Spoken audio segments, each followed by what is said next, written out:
Culture is required for professional dialogue, and dialogue is needed in culture. Countries, regions, people, and communities are interconnected and interdependent. We cannot separate ourselves from the world. Understanding of other cultures can prevent prejudice and misunderstandings. In this audiovisual assignment, the differences between two cultures will become more visible. After doing some preliminary research, we decided to base our presentation on Thailand versus the Netherlands, since we believe that we can establish the differences by using examples and explanations. The first example we wanted to show you is a video based on power distance in individualistic and collectivist countries.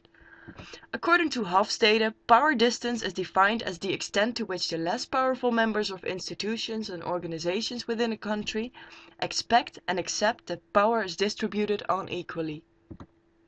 This is our first example.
In this video we have shown you an example of power distance in individualistic and collectivist countries.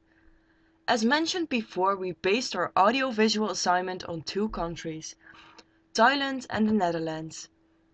First of all, in collectivist countries it is not usual to discuss business on first meetings. In this case, the Thai man gets confused because of this and shows some sort of resistance since he believes that personal relationship is the key to conducting business, and building these relationships takes some time, unlike the Dutch people, whom believe time is money and therefore want to work and decide things quickly. Based on power distance, the Netherlands is a country that scores low on this dimension, which means that power is decentralized and managers count on the experience of their team members. Employees expect to be consulted and managers often involve employees in their decision-making process. Communication in individualistic with countries with a low power distance is direct and participative, and control is disliked.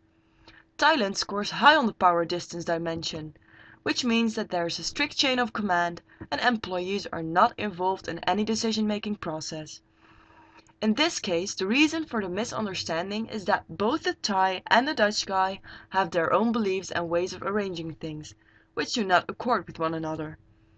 The main problem is that Dutch people believe in equal rights, so managers feel that employees are equal to them, and therefore have the right to participate in business meetings, while in Thailand inequality is accepted, and they strongly believe that managers stand above employees and that employees just have to adjust to the decisions made by managers.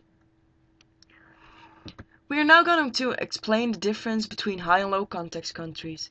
According to Howe, high context means that the most of the information is either in the physical context or initialized in the person, while very little is in the coded, explicit, transmitted part of the message. In comparison to the meaning of low context communication, the mass of information is vested in the explicit code. The next video will show you an example of another misunderstanding, this time based on the difference in communication between high and low context countries.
This video relates to the difference in communication between high and low context countries.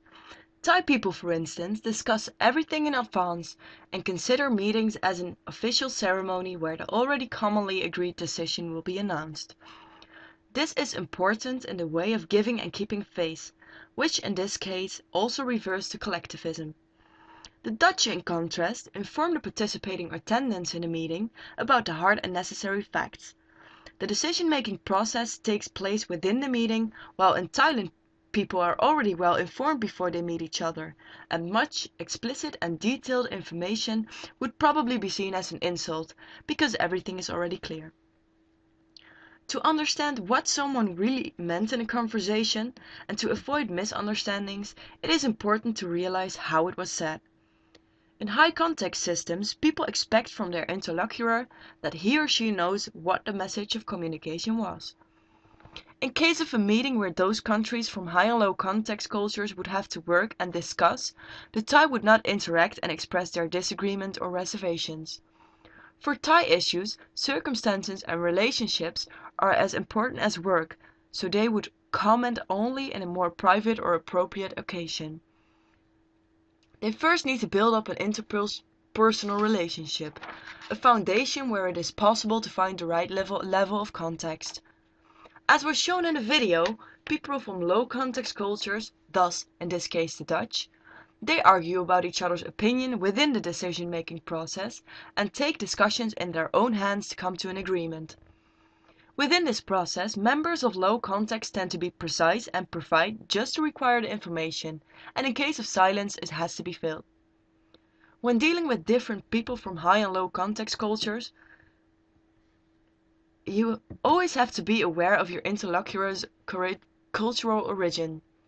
This helps to avoid misunderstanding and creates a better basis for further discussions.